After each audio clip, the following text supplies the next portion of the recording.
Então, gente, vamos dar continuidade aqui ao estudo sobre Europa, né, medieval. Vamos estar falando agora sobre o feudalismo. O feudalismo como sistema econômico, né, de produção aí da Idade Média. E aí a gente parte dessa análise material e histórica das relações econômicas e de produção. Lembrando que nos outros períodos a gente viu alguns outros sistemas de modos de produção.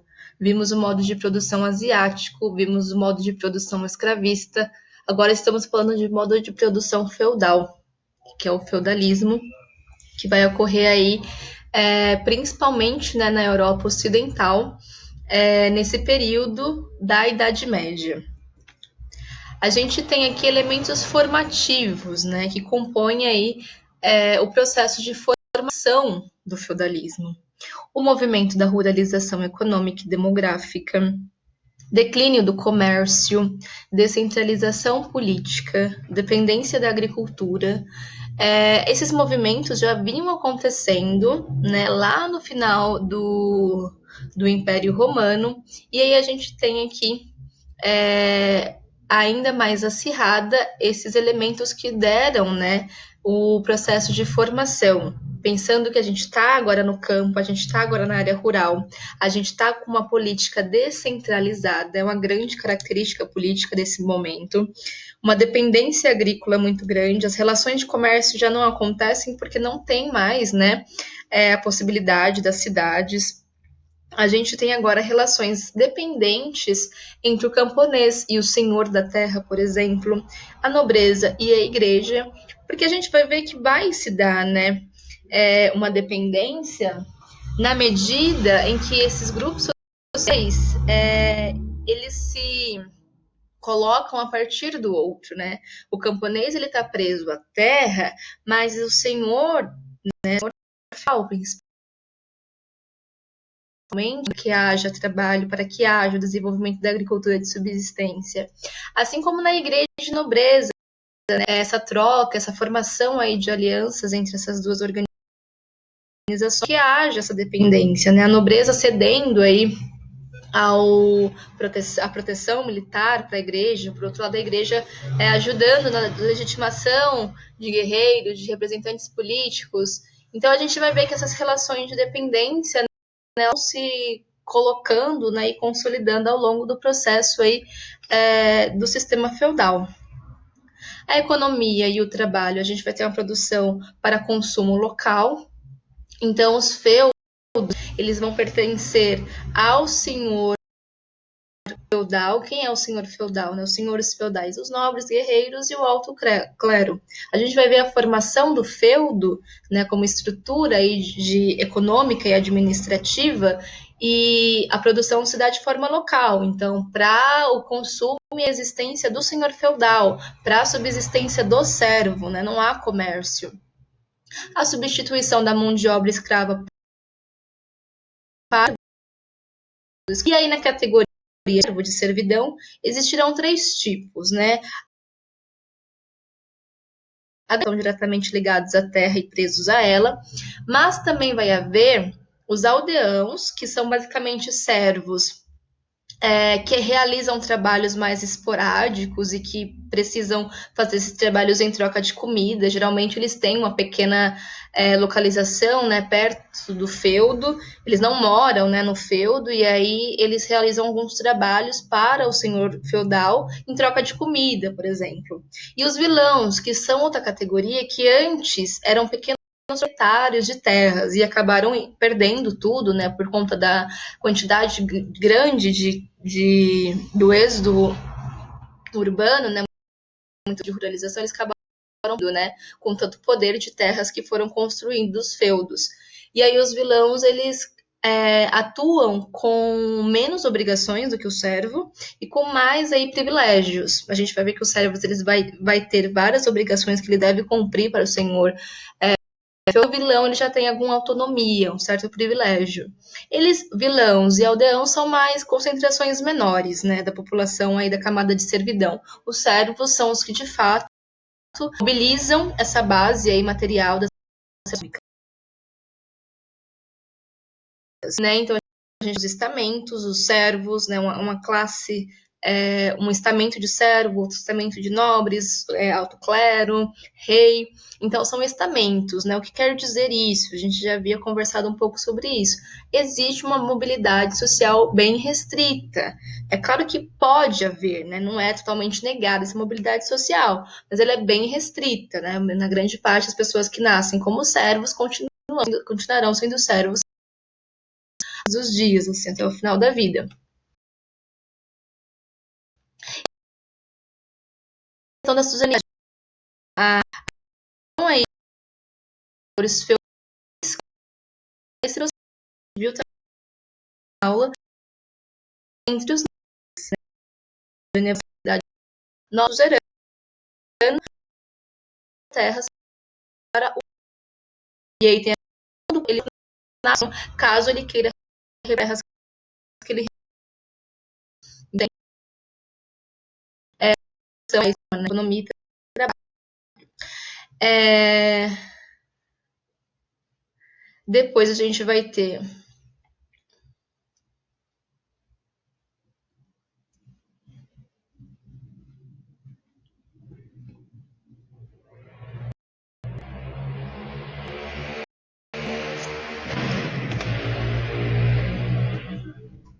falar um pouquinho da relação da mulher e da criança, né? Tem aqui um movimento interessante que o trabalho da criança e da mulher era bem assim, não significativo, mas havia participação desse tipo de trabalho, o que muitas vezes, né, não é levado em consideração por conta de toda essa sociedade, né, patriarcal. E aí que a gente coloca isso que fala um pouquinho disso, né? É importante ressaltar como o trabalho feminino e o trabalho estão presentes na sociedade, nessa sociedade, né? As necessidades de sobrevivência e obrigações serviços contribuem crianças desde que já possam uma atividade laborativa, atividade de trabalho, ingressam no mundo do trabalho para auxiliar a economia da família, né? Então, assim, quanto mais filhos, maior poderia ser esse aproveitamento produtivo. Pelo menos era essa lógica que regia tal sociedade e de maneira não muito distante,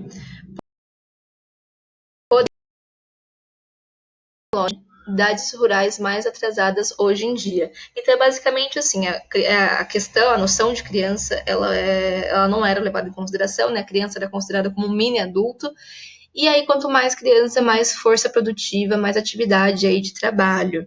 Essa concepção, né, ainda é posta em muitas regiões, principalmente aqui no Brasil, as regiões mais interioranas do Brasil profundo, né, regiões do Nordeste, do Norte, que a criança é sinônimo de trabalho.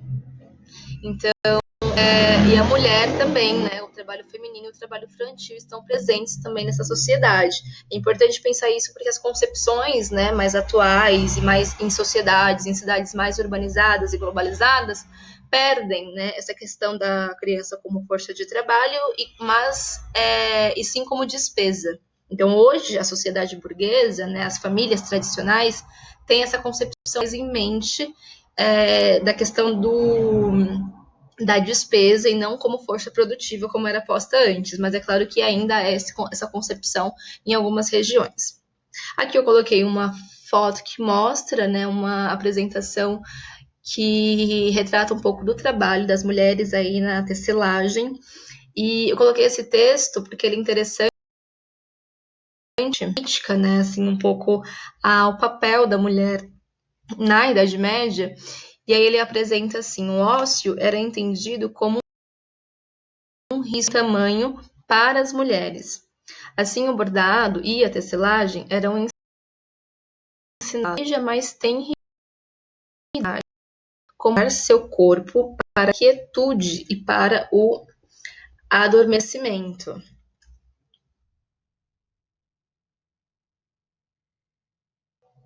Peraí, gente, só voltar aqui. E aí ele adormecimento dos pensamentos, para evitar que se engassem a impulsos e práticas considerados pecaminosos. na imagem, né, mulheres tecendo a ilustração do século XV. E ele coloca exatamente essa questão, né? O ócio já era visto como algo ruim para as mulheres não podiam pensar, né? Porque assim, pensando numa construção do feminino, né, era algo que não se dava como sujeito.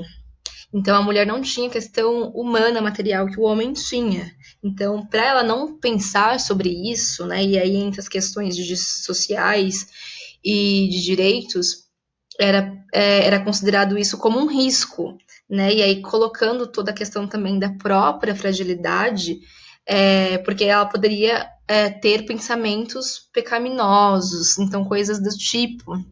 Então era importante que a atuação dela se direcionasse a atividades de quietude, de adormecimento, para que ela se domesticasse nessas atividades mais quietas, né, mais passivas, no caso. Então a gente tem toda essa questão, né, da sociedade patriarcal, do machismo bem estrutural, né, que mostra que por um lado havia essa participação, mas que por outro era totalmente renegada, né, era totalmente passiva, não tinha que ter ócio, não tinha que abrir os pensamentos para possíveis pecados, né, isso é uma construção bem bíblica também. Aqui eu coloquei a organização social, né, da sociedade, a gente vai ter o rei, a nobreza, o clero e o servo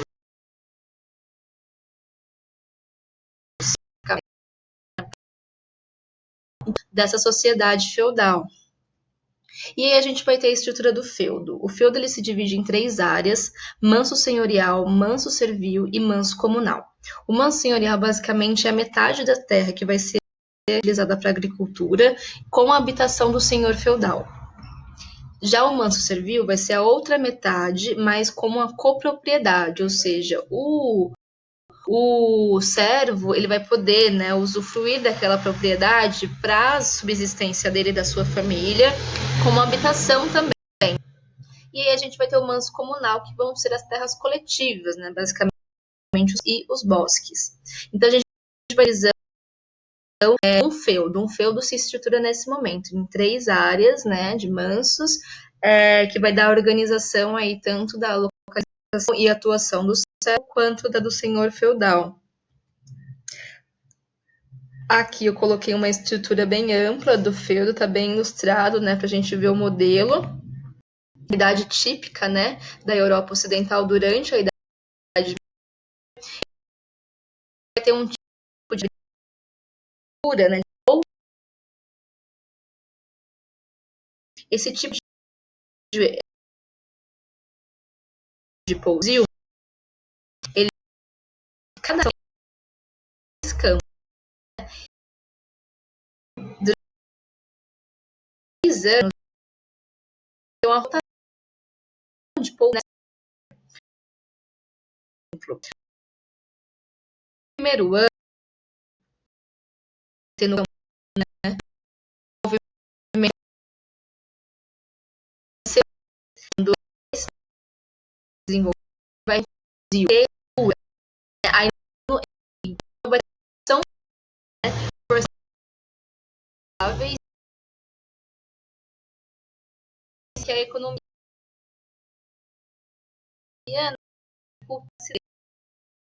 é de explicar zero,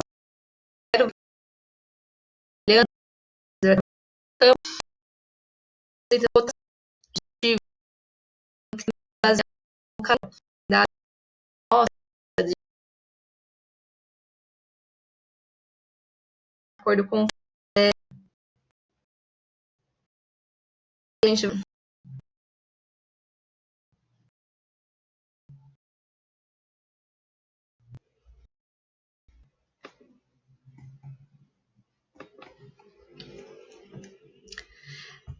uma senhorial, né? Organização. Deixa eu só passar aqui, gente, que tá meio travando esse computador. Rotação de culturas, que é o pousio.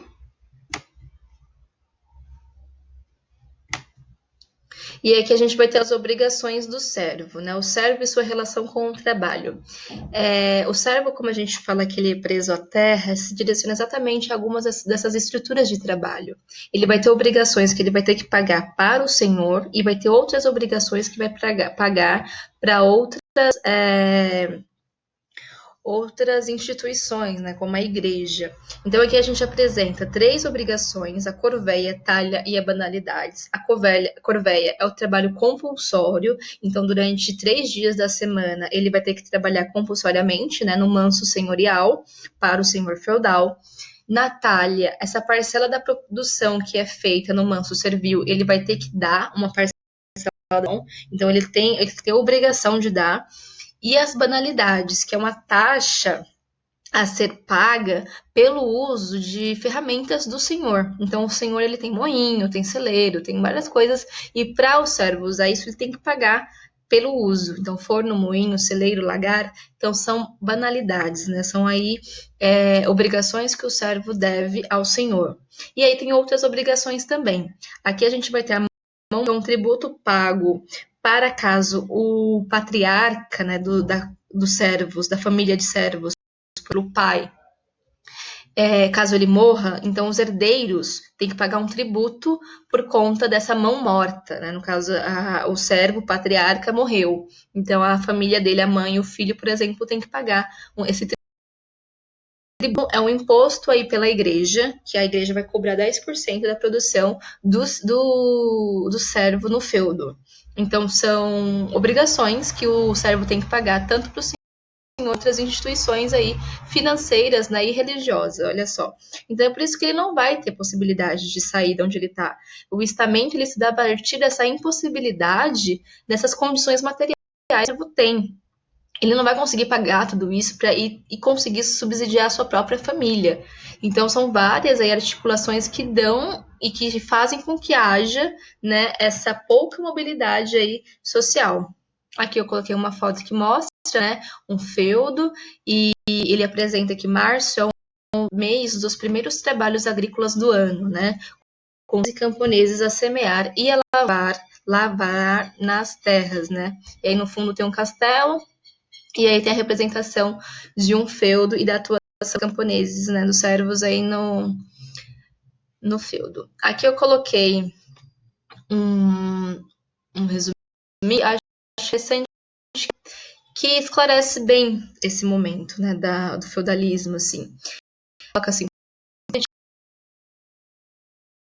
feudalismo é a organização econômica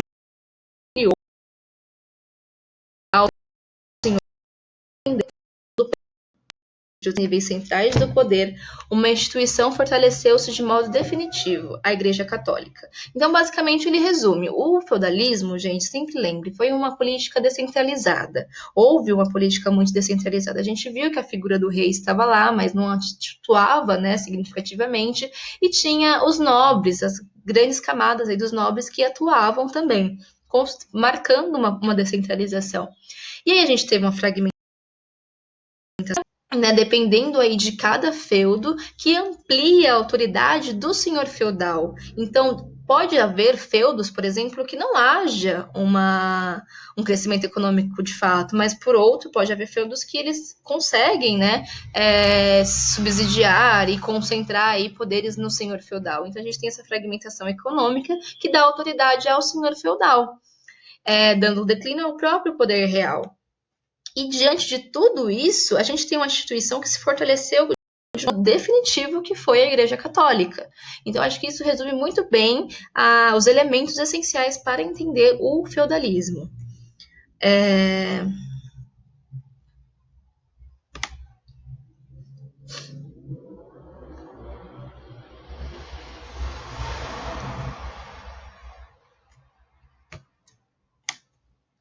Aí aqui eu vou falar um pouquinho da Igreja, né? Coloquei um trecho falando: no feudalismo não havia mais uma dominação basicamente pela força, dominação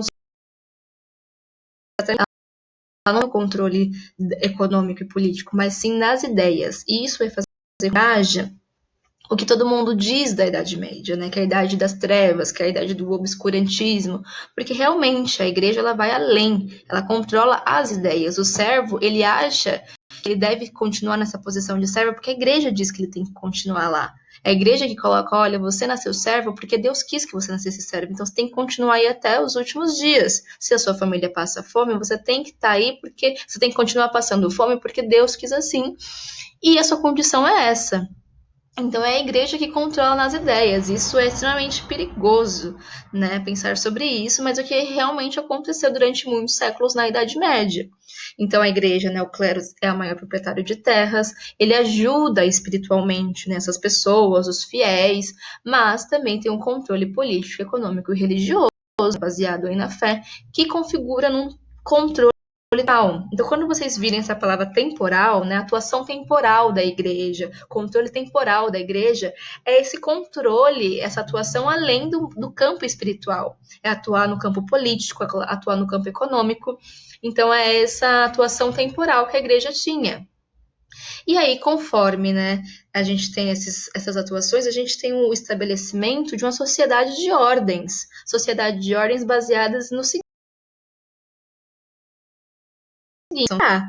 O clero ele tem que orar e o servo trabalhar. E isso são postos, né? São formulações feitas mesmo pela igreja e propagadas por ela. E justifica toda a estrutura social da sociedade.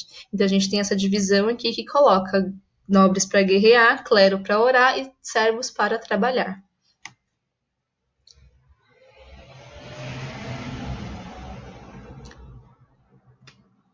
Aí a gente vai ter algumas divisões aqui da igreja, né? O alto clero, com bispos, arcebispos, cardeais, né? Oriundos da nobreza, e o baixo clero, mais voltados aí para padres, que vão ser oriundos de camadas mais servis. O celibato clerical é aquela proibição do casamento, né? Que foi imposta pelos sacerdotes, e isso está presente até os dias de hoje. Os padres, os bispos, eles não podem casar. Isso é uma configuração que pode ter foi dada, né, a partir das questões religiosas, dos princípios, né, da Igreja Católica, mas que a gente tem que, por outro lado, o celibato ele faz com que haja uma concentração de riquezas. É importante que aquele padre ou aquele bispo ele não case, porque aí concentra as terras, a riqueza da própria igreja, dos campos, né, do alto clero, por exemplo. Então a gente também tem essa questão econômica decorrente aí dessa colocação do celibato clerical.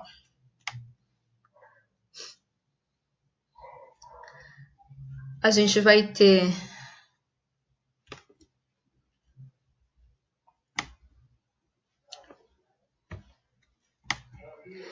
o monopólio cultural da igreja, que é você concentrar toda a questão cultural que está sendo colocada, quem lê, o que a sociedade lê, o que ela pensa, como ela age, isso tudo é a igreja que controla. A igreja não controla apenas os aspectos políticos e econômicos, ela controla a cultura. Então, todos os tipos de relações sociais, todos os tipos de formação de pensamento, de entendimento, de compreensão de mundo, vem da igreja. Por isso que é um monopólio cultural. E a gente vai ter, através disso, né, colocar dogmas e verdades absolutas. Então, é muito perigoso, porque não tem outras vias de conhecimento. A igreja controla tudo e ela propaga os dogmas e as verdades dela. Então, você não tem, em modo algum, a formação de um pensamento crítico, a possibilidade de você ir contra tudo isso. A gente vai ver que as pessoas que foram contra vão ser queimadas, né? Então, vai ter todo um movimento posterior contra tudo isso, mas vão ter consequências bem drásticas que a igreja vai tomar. E aí a gente tem a divisão também da igreja em clero secular e clero regular. Quando vocês viram esse tipo, né, de classificação, o secular se ocupa com coisas mais terrenas, com a população, com os fiéis de fato, né? São os padres, os bispos. E o regular, ele está mais voltado à questão espiritual. Então, são monges que vão para a montanha para refletir sobre a Igreja Católica, para refletir sobre as bases do cristianismo. Então, são coisas mais espirituais, né? Voltadas aqui ao clero regular. E o secular são coisas materiais, né? Terrenas, ocupações terrenas.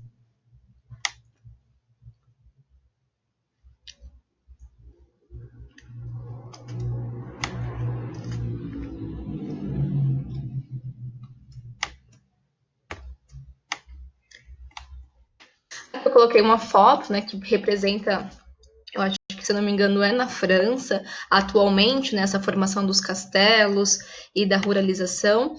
E eu coloquei uma questão para a gente fazer da Unesp. O Jacques Le Goff, gente, é um historiador muito importante.